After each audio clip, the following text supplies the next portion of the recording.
Good morning again, and welcome to Table Talk with Brenda Perryman right here on TV 33 WHPR, Comcast 90 in Detroit and Oakland County. And boy, do we have a show for you. And boy, do we have some back in the day type anniversaries for you to talk about from Ken Coleman's book.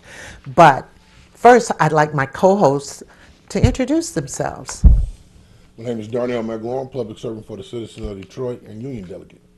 Chris Sumraw, public servant for the citizens of the city of Detroit. Darnell, say your name again. You didn't have your microphone. I'm sorry, Darnell McLaurin, public servant for the citizens of Detroit and the Union delegate. And the person who gave me the title BP 100 years ago. About how long you been out of high school? 1986. 56. Yeah, 86. I graduated from Highland Park High School. Brenda Perryman was Yes. more than just my drama teacher. She was a inspiration, a leader, and a good friend. And he was a wonderful actor. He could be in Hollywood now, but he decided to serve the citizens of the world through the Marines, weren't you?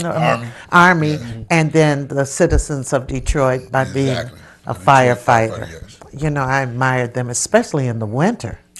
Very difficult. Very difficult. Golly. Well, from On This Day, the book by Ken Coleman, which celebrates African American life in Detroit, we have some anniversaries. I look at these things and I said, gosh, I got to tell the audience about this. And okay, in 1940, on this day, February 27th, white and black students at Northwestern High School tangled during a racially charged skirmish. School officials argue that the incident occurs when neighborhood kids who aren't students at the school show up there. About 750 of the school's then 4,000 students are African American. Some say the tension has been building for weeks as new African American students have enrolled in Northwestern, making some whites uncomfortable. I remember as a little girl, I was 5 years old, I went to kindergarten at Marr. See, they had three schools. Marr, McMichael was the junior high, Marr was the elementary, and Northwestern was the high school, the big NO. And I went my first 3 years to Marr. And my brother, I have an older brother who went to Northwestern and stuff, but there were more black people there when I went in those years, which were a lot later than the 1940. A lot later. Constant, you all probably think I was there in 1940, but I wasn't. Okay, also, an angry group, this is in 42, a lot was going on.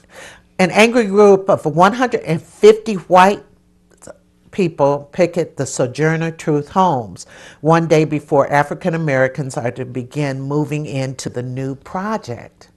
Now, a lot of us know where the Sojourner Truth homes are. The incident, which includes a crowd that swells to 1,200 and a KKK-style cross burning, takes place months after the Detroit Housing Commission approves two federally funded public housing sites. So you can't keep people out of federally funded housing sites, or at least you're not supposed to anyway. So that happened then. And then one more thing, and I know you'll appreciate this. In 1952, Coleman A. Young testifies before the U.S. House on Un-American Activities Committee, a controversial congressional unit hell-bent on identifying and rooting out communist sympathizers in America during the Cold War era.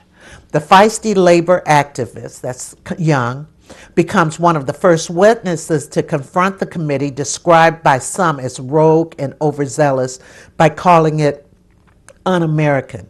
When the committee legal counsel says to Young during the testimony, I understand from, excuse me, your statement you would like to help us. Young, who was represented by George W. Crockett Jr., snaps back. Yes, you must have me mixed up with a stool pigeon. His appearance before the committee is broadcast to local radio and young becomes a hero. In fact, I've seen that. I think a lot of you have seen that where he talks back to him. He's a black man. The Coleman Young did not hold his tongue. He said, "You must have me mixed up with a stool pigeon, a snitch." He was not a snitch, and that's why people should be. I don't go for the snitch rule, but if you want us to snitch on our people, we're not going to do it. All right, now, Washington, D.C., they have legalized marijuana. Yeah. I'm shocked that the nation capital actually legalized marijuana. That speaks to where the direction that we're moving as a nation, first in Colorado and now in D.C. Although they gave them the ability to smoke marijuana, they can't add any they can't pass any bills or laws that would add appropriations to it to help. It's ironic, they can have it, but you can't sell it, you can't buy it. So I want to know, where do you get it Well, from? you can legally you're allowed to grow it in your own personal residence, as well as you can gift Up to six plants. you can gift up to an ounce Right. to someone, maybe your girlfriend And or then- boyfriend well, or but then the mom or dad. 364 other days of the year, where do you go get it from if you only get Well, it you can grow your own plants. I think you can Right. grow. It's either 3 or 6. Six, I believe it's 6. 3 mature plants and up to 6 total. What I found ironic was some of the language in one of the articles, because Congress could have stopped this.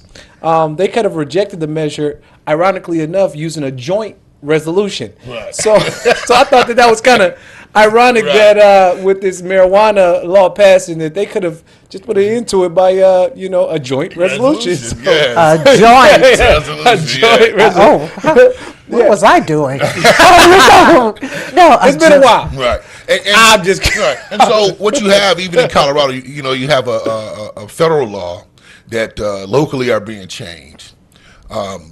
Now in D.C., you can't have it any place where governmental buildings. Federal, those federal. Right.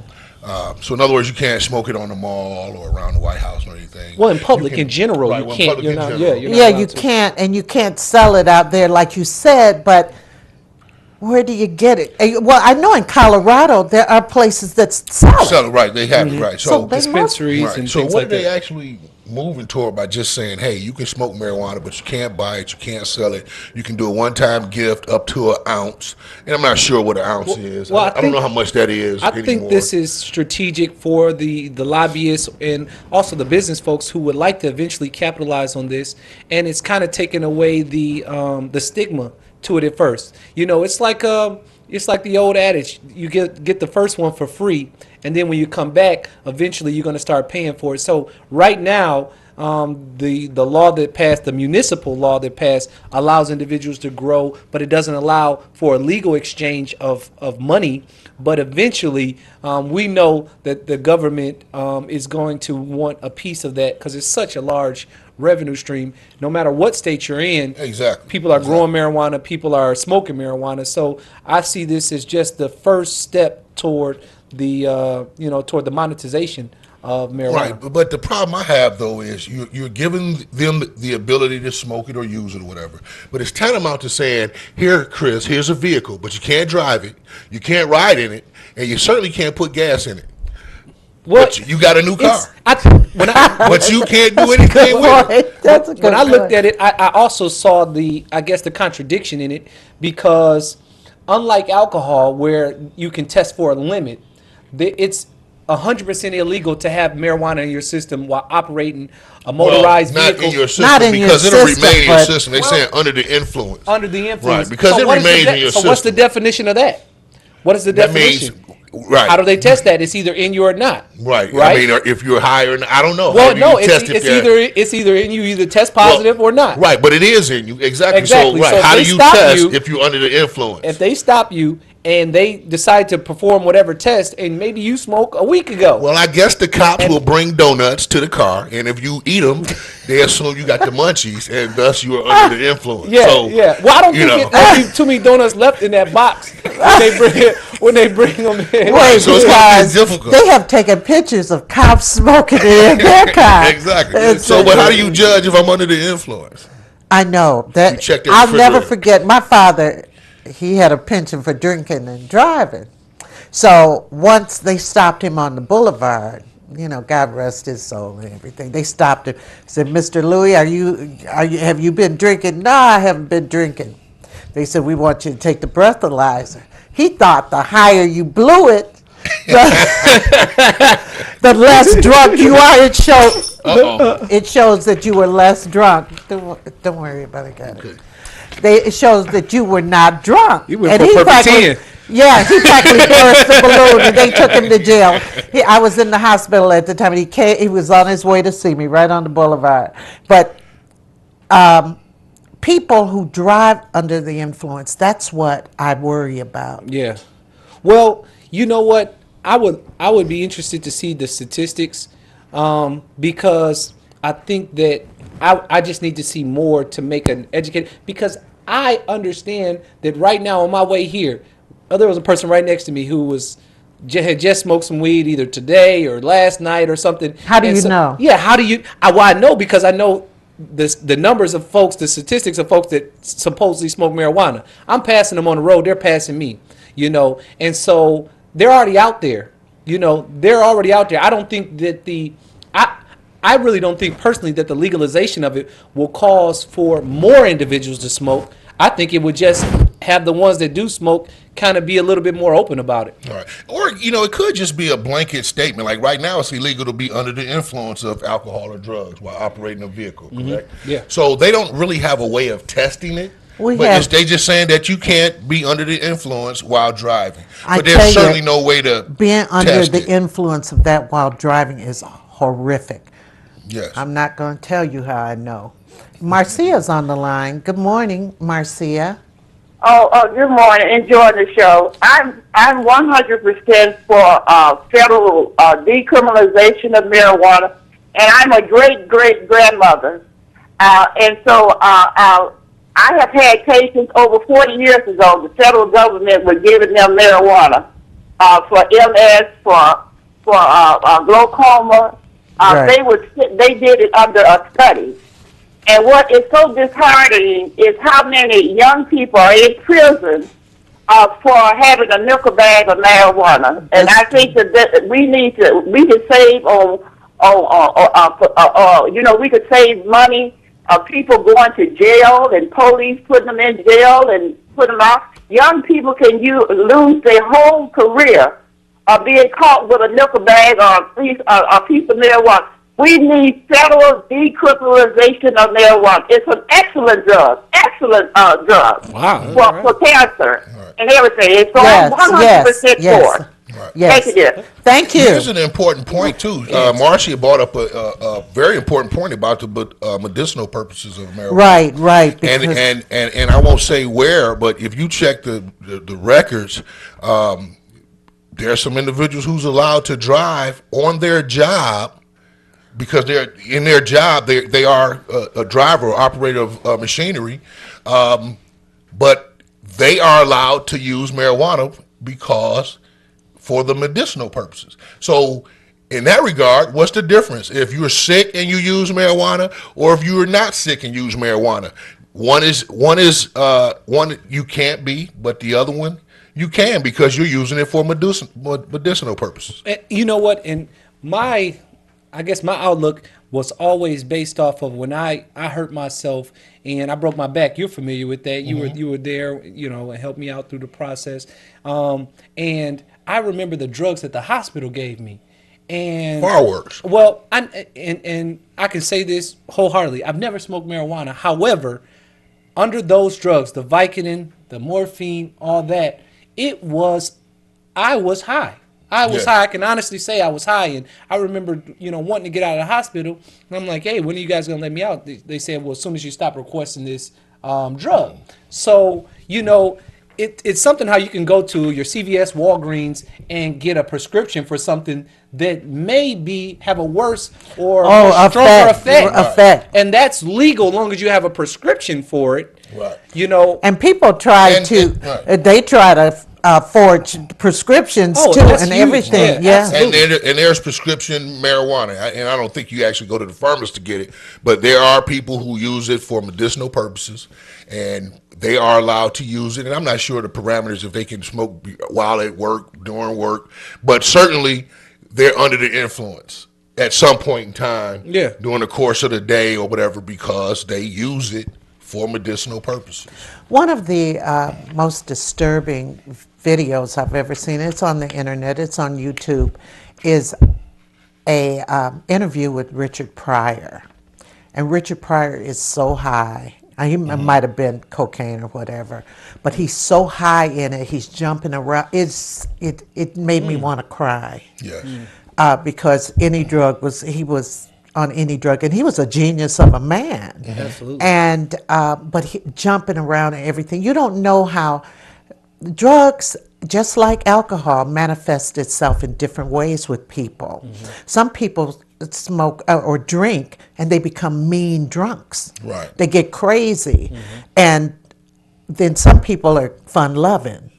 You Mellow know. out. Yeah, they say a drunk man speaks a sober man's mind. You know, people start telling the truth. I always wanted to tell you. It's a truth serum. It is a truth serum. This, with weed, from what I've heard, it can become relaxed, or they could get belligerent. But it's a kind of drug, hungry. I think, that kind of hungry. That's the thing. All of them get hungry. overall, that's what I've heard. I've heard that, and not to minimize the effects of it. However, we know that the result of alcohol can result in a wide variety of temperaments. Some of them violent, like you mentioned. Some of them over the top. Some I think alcohol is more dangerous, personally. Certainly. Absolutely. And the understanding that I have, and being around individuals that who have openly said, "Man, I'm high," it's never been of a threatening nature that they had. It was more so, if I'm anything, chilling. it was lethargic. Lethargic. So it's like, I mean, there's a conversation need to be had on both sides. However, I think that DC is just, getting out in front of the nation with regard to this. It's interesting, though, for DC to be the city for this, because they have such a large amount of federally governed buildings and land. But like they say, you're not supposed to have it outside. So it's you could almost be like, in is it a setup a little bit too in there? Right. Is that is it a I little? don't know if it's a setup, but I thought it was odd, interestingly enough, that the nation capital would pass this bill. And I guess it was, brought to a referendum vote, and the citizens and or they the threatened to community put the voted. mayor in jail. It's a woman, only a Right. woman would be strong enough to. To me, you gave a good illustration earlier. To me, it's like giving a group of kids a basketball, and they live right next to a basketball court. So you guys can play with this basketball all day, but you can't come on the court. Right. And so, because there's a certain large area in DC that is off limits, that you cannot possess it, you cannot have it in your system, you cannot do anything in this federally policed area. Right. So it's almost as if it could be perceived as, are they daring? Because listen, people are going to bend and press and see how close they can get to the edge. And there's going to be people that go to jail because of that. Right. Yeah. So instead of coming back next week because I can only carry 2 people ounces, not going to give me 3 ounces, and then I get caught. Now I'm going to jail. People not going to be like smoking right on the outside of the limit and then just toss the end of the joint like they do cigarettes. Like, oh man, I'm almost out of bounds. All right, I gotta go. I water my garden. Because I can. Oh Lord, that's gonna be something. Certainly controversial issue. The jury's still out. I want to see what happens there. Okay, people have been accusing Al Sharpton of exploiting their tragedies. Because he shows up at a lot of different places. And as far as the Eric Garner piece, people have been talking about him. His organization did pay for Gardner's funeral. Right. But do you think, and people said that about Jesse Jackson too. Yes, I remember that as well. Yeah, he was actually Jesse Jackson was actually berated at a McDonald's parking lot in Missouri. Exactly, and the people told him to leave, and I think that comes from we're tired. I won't say we're tired, but at the end of the day, all our leaders have been religious leaders, right? We need some financial leaders, some intellectual leaders, and those are the people that they want to see step up. Show us the way intellectually, financially, how to get back in this game. The religious leader, Excellent. going back to Marcus Garvey, Malcolm X, Martin Luther King, and the many. Everybody remembers Martin Luther King and his nonviolent push. And in a way, that's what Al Sharpton and Jesse Jackson does. They furthered his cause, but really, where is it getting us? And marching. Besides I am tired getting of Jesse marching. Jackson rich, getting Al Sharpton rich, what actually is it doing for the people? So what, we have a rally, and then we go home, and nothing changes. What we need is some political leaders. That's what we need. We need the people that's oppressing, steal. How do you get them out of office? How do you make them see the difference? And it's certainly by not marching. Right. That's why we need the political leaders, the financial leaders, the intellectual leaders. Like I said on a show, I said back in the day, when I was back in the day, the marching, I remember when they started marching, I was during the civil rights time. I was a kid and a teenager, but people weren't used to these marches, so they got some results. Right. But this same old thing, I see Sharpton, and by the way, they're going to be taking his show off of MSNBC, only putting him on the weekends. Okay. They're going to start doing that, him and several others. They're going to start doing that because they have found themselves being too leaning to the left and they want to get a little more center and more objective.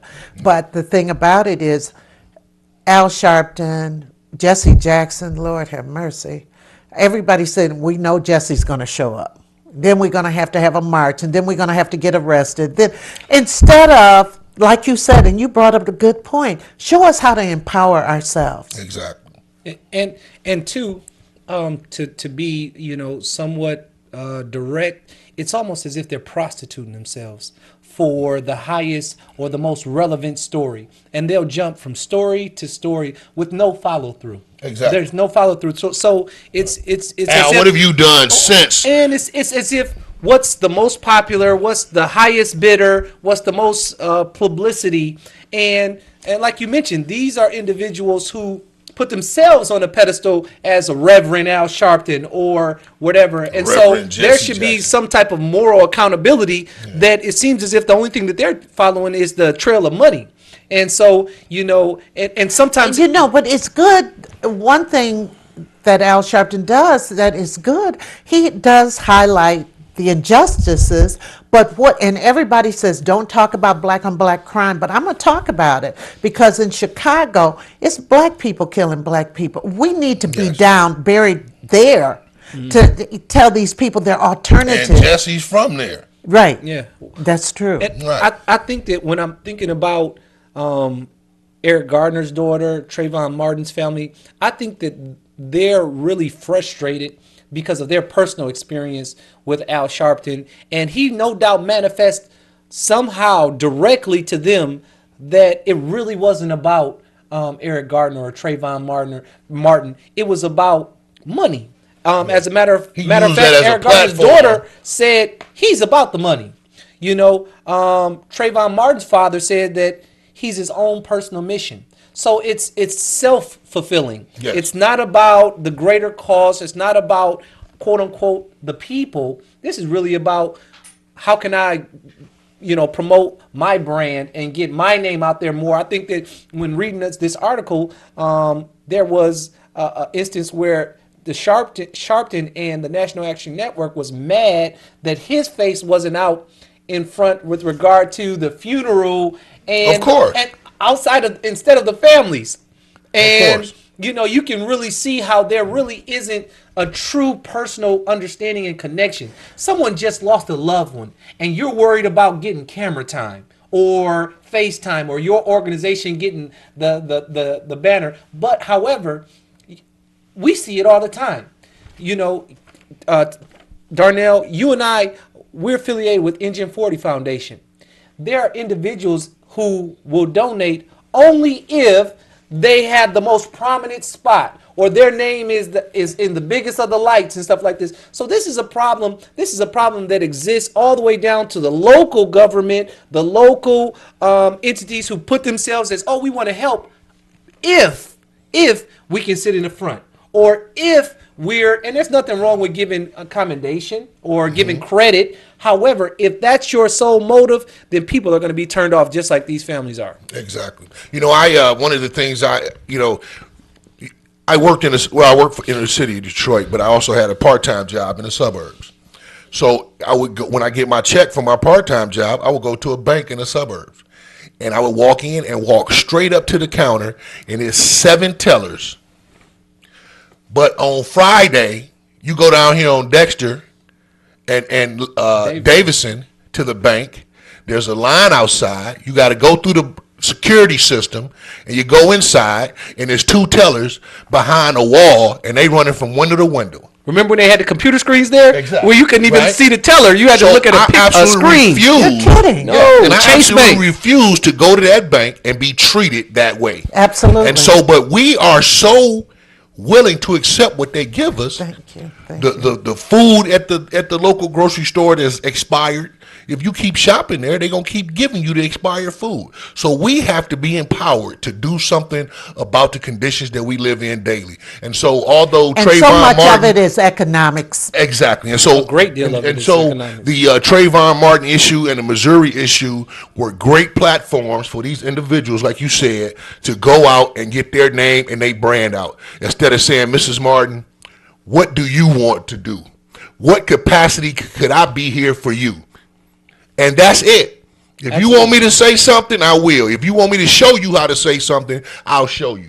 But I'm not here grandstanding. I'm truly here for Trayvon Martin and his family. And that's what's not happening. And for the thousands of potential Trayvon. And I think that a huge step in that is for black folks to recognize just because someone is black don't mean that they're for you. Exactly. And I think that that's huge. Just to assume that, oh, that's a brown or black face, they must be here to benefit me. No. I think that you have to have more skepticism. You have to have a little bit more thought, because everyone who's white or anything else, they're not your enemy. Just like everybody black ain't your friend. Exactly. And I think that this could be something that could basically be along those lines. And a lot of times we make this assumption, oh, what's up, soul brother number one? Right, You got right. mine? He like, yeah, that's what I want. Yeah, okay. Right. And he could be even worse than those out and out racists, anywhere else, because at least you Exactly. know where they're standing. You Him, thinking you this don't guy, know where you he's going standing. to sleep around him, leaving your family around him, and this guy all the while is pillaging through your family, your circumstances, and whatnot. So, And that's the reason why those young folks in Missouri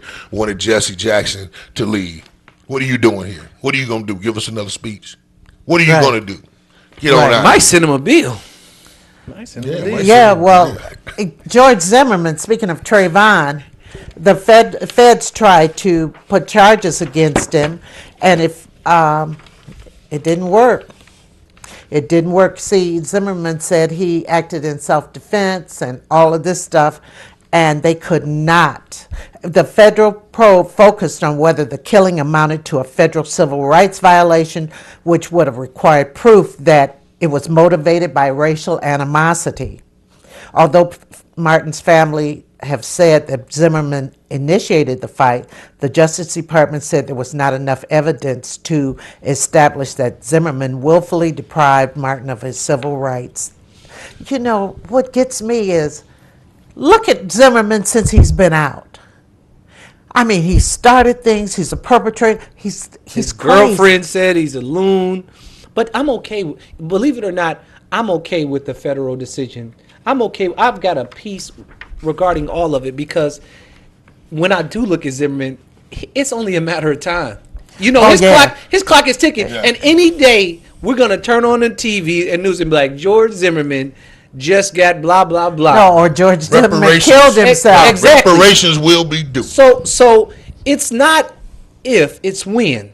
Yeah. And you cannot you cannot outsmart universal law, and I so like you will your reap pants. what you They sow. really have a heck of a crease in them. I'm old no, school a I'm little sorry. bit like that. Yeah, But, yeah, that's old school. That's cool. But when I see individuals like George Zimmerman who manifest no remorse, manifest no lessons learned, no wisdom taken from this, let me lay low, let me disappear. But that shows you everything about him. It shows you more than absolutely. everything And so it's about only him. a matter of time. And like I said, I'm not looking at the clock. I'm not even wishing anything would happen to Zimmerman. However, life has taught me you can only play with fire so long until you get burned. And karma is a bear. Oh man. God look out for children and fools. And so he got that No look. baby. Right. He got that look twice. We all know Twice. it was racially motivated. Yeah. We all know it wasn't in self-defense. You can't attack somebody, and then when you take a whooping, you claim self-defense. You started it. Yeah. So Then you have a gun on exactly. you. Exactly. So we know, and so the system played out in his favor. We knew that, and again, it's playing out in his favor now. But like Chris said, karma. I said karma. Right, you It's said karma. yeah. But Chris he said, right. he said, Reparations is fate, due. fate is a, Same fate thing. is a, you know Reparations what? is due. Universal, so it's a matter. It's only a matter of time. And again, I'm not hoping, wishing, looking at a clock, turning on the news. Good point, thinking, good point. Yeah. But life One day teaches you're gonna you, wake up and it's gonna be on the news. life teaches you certain lessons. Right. It's like the kid who constantly got his hand in a cookie jar. Eventually, you're gonna get caught, and whatever you sow, expect back. And it kind of started with that first stop he had in Texas or wherever, and the guy just let him go. He was driving his truck. I think he was going to Texas or somewhere, and it told you something about that patrolman to me who just let him go. Where that infraction, somebody else would have gotten a ticket or gone to Of jail course, or something of like course. that. And I'm not a lawyer, don't claim to be, and I don't know the law as it relates to what the board was looking at when they relieved him from these civil charges. But at the end of the day, we know it was racially motivated. The comments and the statements that he made when he called the police, when he approached that young man who was doing absolutely nothing but walking home with some candy and a pop. This young kid was attacked and murdered. Yeah. And the Man. guy who did it got off. Ladies And and not only did he get off from the criminal charges, when the family filed a civil suit, which we all know famously from the O.J. Simpson trial how that works, he got off from that as well. And we did a film called In Trayvon's Footsteps that was not a reenactment of what happened, but putting the shoe on the other foot, on the white man's foot. And we're going to be premiering it here on the station in a couple of months. And it's going to be a big deal and have the talkback session. We're going to have the trailer with you on it to kind of promo it and stuff. And it's going to be exciting. So these two gentlemen were in that film, and I'm excited about it. All right. Northland's closing. Man, we need a moment of silence. Can we get a moment of silence? This is huge. This is a major deal. Give me your memory, a memory of Northland. My biggest memory of Northland was maybe I was in 5th or 6th grade. Mom would take us school shopping right before. Everybody did the same situation. End of summer, you go get your school clothes for the new year.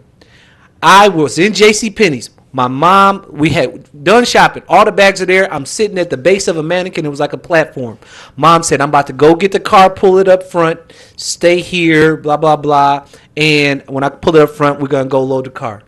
I walked off. When we came back, all our clothes were gone.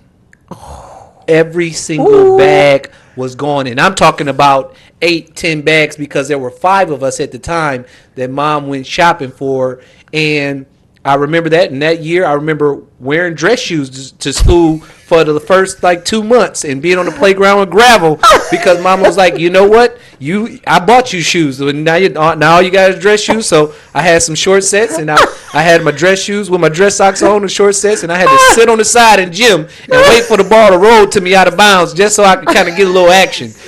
But I couldn't play in gym for about 2 months, and I was on the playground. My black dress shoes was gray from gravel coming. I had to take them off and shake the gravel out when I Oh, come my back from God. recess. So That's why you play ball so good now. You're like, I'm gonna show you, bro. listen, I man. can play ball. If I can play basketball, if I can cross you up in some dress shoes, imagine what I can do with some tennis shoes. So, yeah, yeah. So that was my That's memory. hilarious. What about you? I got so many, but one that sticks out all the time is me and my oldest brother, Kevin. We would get permission from my mom to catch the bus on Saturday out to Northland. So we would get up early, catch the first bus, Hamilton, Yeah. straight out to Northland. And so this particular Saturday, we got up, we put on our matching Max Green black T-shirt. right. We had on the gray sweats, and we had on some pony down gym shoes. Oh man, Yeah. Right, and we got up and we got on the bus and we went out to Northland and we shopped and we had a ball. And so it was about noon, 1 o'clock in the afternoon. It's a thunderstorm, it's pouring down, raining, and we on the Hamilton bus on our way back home. And I remember me and him was talking about walking from Hamilton to approximately 12th Street, because we stayed on Atkinson between 12th and Woodrow Wilson, and so we had to walk in the rain. And just as we got like to Hamilton and Calvert, somebody ran into the back of the bus. Oh, And so the bus driver was like, all right, everybody calm down, sit down, let me go out here and look. And so just so happened, me and my brother sitting on the back row. And so we got up and we looked out the back window, and it was my mother and her boyfriend. They done ran into the back of the bus. She forgot she gave us permission to go to the mall, so they went looking for us, and he ended up sliding into the back of the bus in his station wagon. And so she was mad, but it wasn't our fault. You gave us permission to go.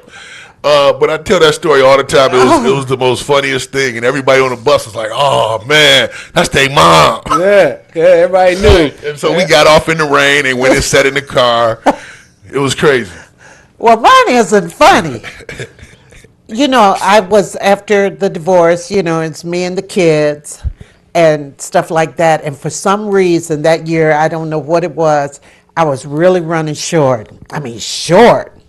And so Christmas was in a few days. I hadn't gotten a thing. And I had the plan. I said, I'm going to go on Christmas Eve. I'm going to take my American Express card. I'm just going to buy the things because I'll have the money. It'll be coming in by the time that bill comes. And I remember Northland, you could go get everything you needed. They had the toy stores. They Absolutely. had everything. Yes. And I was loaded down. The kids didn't know, I put everything in the trunk, but I never forget that time that I could just go to Northland and get the clothes. I could get everything you needed was right at Northland. And I felt so good about the place because, I didn't have to drive around to a bunch of different stores. I even remember when Northland didn't have the roof. It was just a mall. Right, I heard those stories. I never heard. Yeah, I never. I seen it. remember running into Jerome Johnson. I mean, he lived across the street from me when I was a kid. I don't know why this memory comes up, but we were all out at Northland, and it was cold. It was cold because it was no was open. roof. Yeah. It was open. It didn't have a roof, but that was a go-to place. That Hudson's was one of the best around. They had the greatest clothes. They had J.C. Penney's. I mean, it was Montgomery Ward. I remember they right? were there. Yes. Was it Service Merchandise or something? Service merchandise That was was in- over that way, Yeah, but it okay. wasn't Okay. exactly there. Yeah. It was on the lot. There was though. a whole bunch of stores, and Northland was the anchor. And I remember as a kid just going to Northland, and it was really like an amusement park for me and my siblings. I mean, to hear the And word they had we're going- valet parking down there. the They had Hudsons. the hippo with the little boy with the bob man. haircut. Yeah, that's still Spitting on water. there. Mouse Right. with the little mouse and Absolutely. and I mean, the candy, there was like, I remember getting licorice. Me and my sister, we would get maybe 6 feet of licorice, and we'd stand out in the hall. And my aunt, she would do this. She would buy it for us, and we would stand out, and we pulled it at each end, and whoever broke the biggest piece, that's what you got to keep. Exactly. So it was just so many. I mean, you go get gym Oh, shoes man. because my son's feet grew every year, and I had to go out. They had different kind of shoe stores. I had a variety. I remember being out there with Heather, my daughter, and Barry Sanders. He was out there. I mean, everybody shopped at Northland. Northland was. And then across the street, though, they had Max Greens.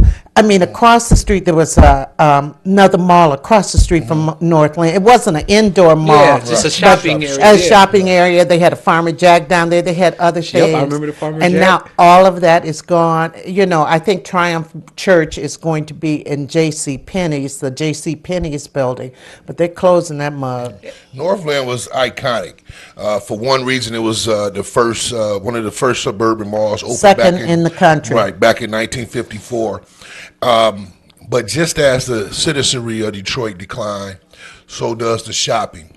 And then with the advent of Somerset and all these other places, Great Lake Crossings, all these other places where people Where you choose could to go there and not have to see a fight because Exactly. the climate change. I took my students there to the food court after Right. they had performed somewhere. So we said, well, we'll stop for lunch. We'll go to food court because there's a variety. Right. My students couldn't get, this was about 5-6 years ago, they could not get into the bathroom because a guy had gotten in front because they were selling drugs in the bathroom. Right. It actually got outrageous. The economics of the situation. Target's been there for a while. When Hudson's closed up or changed to Macy's, I knew that was the sign of the times there. Well, And Marshall Fields Marshall first. Fields. Right, Marshall right. Fields. And yeah. so But Marshall every t- Fields was reputable. Yeah. Right. So, but every time I go to Northland, and I've been there recently, as in 2 months ago, but every time I went, walking the halls, it was less. Like the lights were out less almost. It was like dark people. spots in Right. in an old school or something like that. All the kids would hang Turn the out in the lights on. food court area, and so it was less I and remember less. the day it wasn't a people. food court there. Right, and so it was a sign of the times, and no, not just to speak on Northland. I remember getting robbed coming out of Fairlane. Well, not coming out, but I had just left Fairlane. Me and a You buddy got of mine. robbed? Yeah, back in high school, we went shopping out at Fairlane.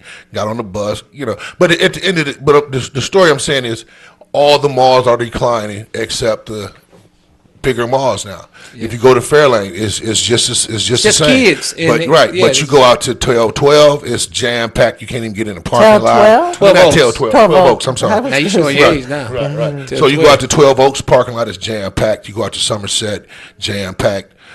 Great Lakes Crossing, I passed there on the way to take my daughter to college, jam packed. So everybody is finding alternate places to shop. But you know what? That to me, when I noticed as an adult that it was only a matter of time. There's two things. When the city of Southfield, to me, they played a huge part in it. When you don't police, everybody remembers that little mini station they had out there. Exactly, of And course. so Southfield, you cross 8 Mile, you driving, even as a kid, man, put your seatbelt on, slow down. However, it almost appears as they intentionally didn't focus on, and they kind of let it become a little entity in itself. So that A hangout. just a hangout, just a place where you won't allow it outside of the mall, but as long as you're in there, it's okay, because the demographic of the folks who shopped in there was black folks from Detroit. Now, also another huge thing, and this is to anybody who's in business for themselves or just as a consumer, customer service. When you went in Northland Mall, there used to be a certain standard. Unfortunately, if you've went in there recently, there isn't a standard. What makes us think, or some people think, that because you come and you shop at my store, I don't have to be good. I don't have to be nice to you. I mean, I don't have to exhibit any customer service. That starts one place: ownership, and there's accountability that starts from the top. and goes down. Because as an owner, you're responsible, not the person you employ, to make sure that that culture is reflective of your traits and your personality and whatever it is you want to reflect. If you hire somebody for $8.50 an hour, you're most likely going to get an $8.50 an hour mindset. You have to infuse in that person, this is the expectation. I don't care if you get $8.50 or $18.50 or $28.50. This is my expectation. And you have chance for Advancement, moving up. yeah, moving Okay, up. real quick, let me tell you this because we got all these other topics and I only have 11 minutes. Wrote for the Southfield Eccentric, and I wrote an article on Northland. You know, they came after me. I mean, not like a hit person, but they came after me. They found me at Southfield High. They said, "How dare you write that article?" I said, "I told the truth." I told the truth. Well, we're trying to fix it and this and that. I said, but it's not fixed.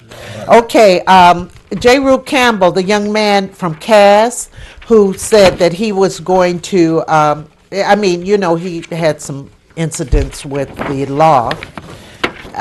He says he will be playing football somewhere this fall. I guess he's going to try and finish up, you know, at well, maybe homeschooling or something.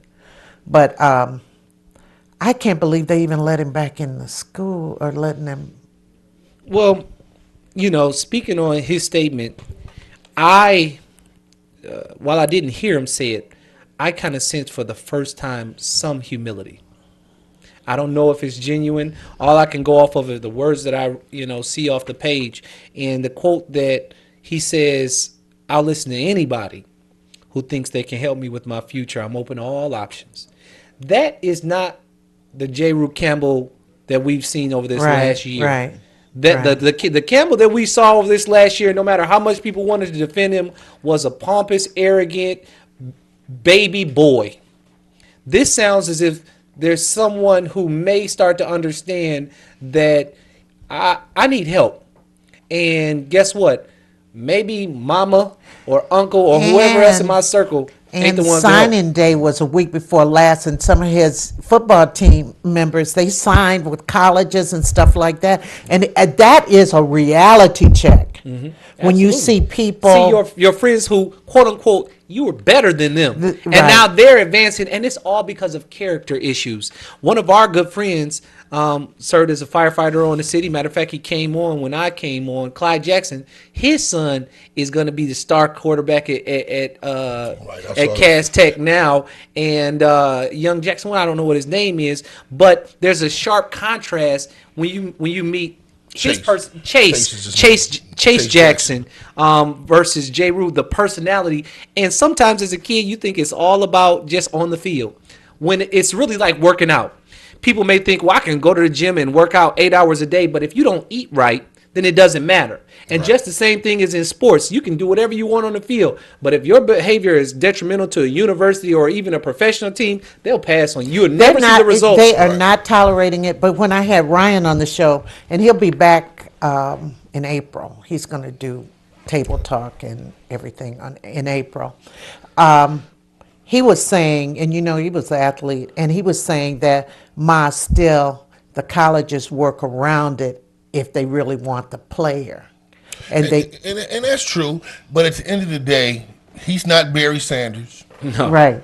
So certainly they may work for somebody. We know the stories, the tutors, the extra help, all of that. The sad part is the expectations of this young man, not just by the football player, but just think about how his parents feel right now. That you had the world in the palm of your hand. well, maybe they. And I don't know if Wait, I'm just going to say this, and we got to move on.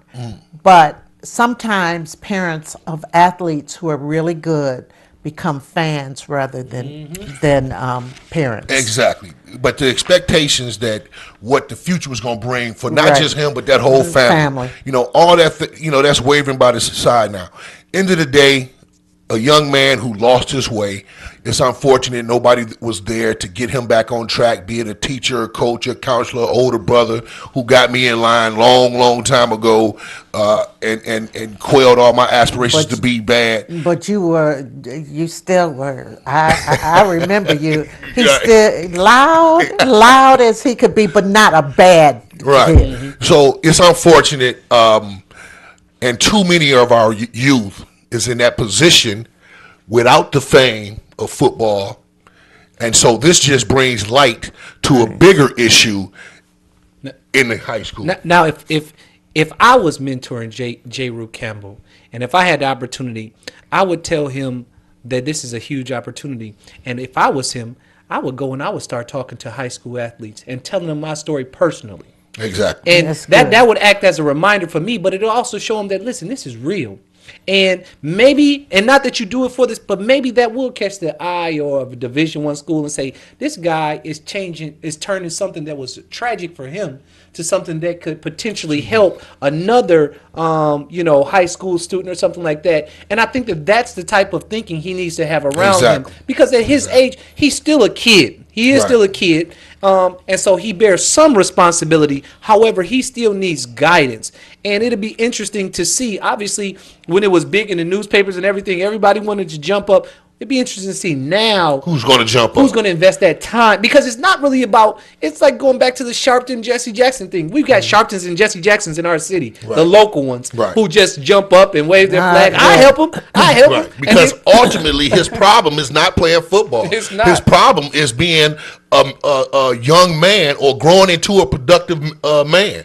That's his ultimate problem. His problem And so I would like to yeah, see right. somebody step up and say, hey, maybe football isn't in the cards anymore, but you still got to be a man and grow to be one. You know, I'm just going to say this. I've had students that I mentor after high school. They always were able to keep in contact with me. And I remember one of my husbands saying, I've never seen a teacher with as many students call them, but sometimes you need that touchstone. Right. Okay, real quick, Reggie Bush, cut by the Lions. Speaking of football, what do you think? Good cut. Yeah, I think so, it's too. I think it's a great cut.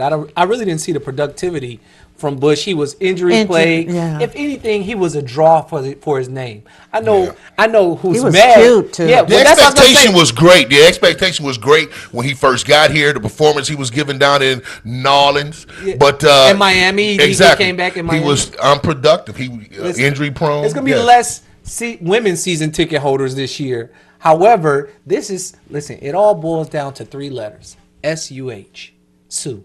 And so now That's we what free I up think they're trying to freeing do. up some money, for Sue. And so Somebody will pick Bush up. yeah, somebody will definitely pick Bush up, but he's an afterthought.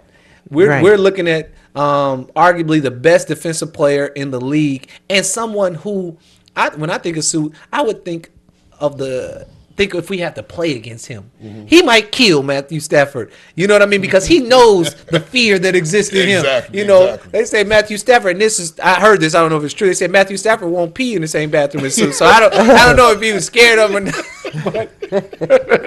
But I'm just saying, back seriously, I think that this is a move for salary cap space, and I think That's what I thought Yeah, first. yeah. Because I didn't know how much Reggie Bush was getting paid. Did they? yeah, they put on here was like 1.72 million. yeah, in salary cap space. So again, every little bit helps, and they may have to resort to the franchise tag for Sue, which would equate to somewhere over $25 million franchise tag Yeah. for a year. Right. And so in order to be able to afford that, Isn't that not only something? that, but we're going to look at other players that are going to have to renegotiate their contract and make some rooms. And don't be surprised if you're talking about a Stafford or a Johnson that may have to give a little bit up if they want to, Right, if they want to, make put the team a little franchise bit back better. on And Sue, there's yeah. always ways for them to Would recoup they it. would they do that? Have them? Absolutely. That it's a regular practice, and they really don't lose the money. They just put it as incentives, that benchmarks that if you get 50 catches, you'll get a bonus, and it's not Exactly. in your contract as far as salary, but it's but a a bonus. bonus. Right. Yeah, it's so a it way doesn't to go get toward you the paid. salary cap. Exactly. Yeah, Exactly. So- and the bottom line is they got to free up some money, and they can restructure 'Cause they want contracts, Sue. Right. They want Sue. And although Calvin Johnson is a beast, we all know that Oh. he's on the decline side. I won't say wait, not wait, no, wait, whoa, bro. Hey, Not on the no. decline of his You see her abilities. reaching for her I'm bag? just saying, once they get of certain age, He's the best receiver in the league. No, he is. He- What he's I'm my saying. body Oh, we got a cut. We got there's more That's another- action that's- in the yeah, that's a Naked discussion City. for another- Yeah, I mean, oh. He is the best in the league, Yeah, Calvin okay. Johnson. All You heard right. it here first, Okay. baby. Join us again for Table Talk next week, Friday. See you then. Thank you, gentlemen. You're welcome. Have a good afternoon, Golly. everybody.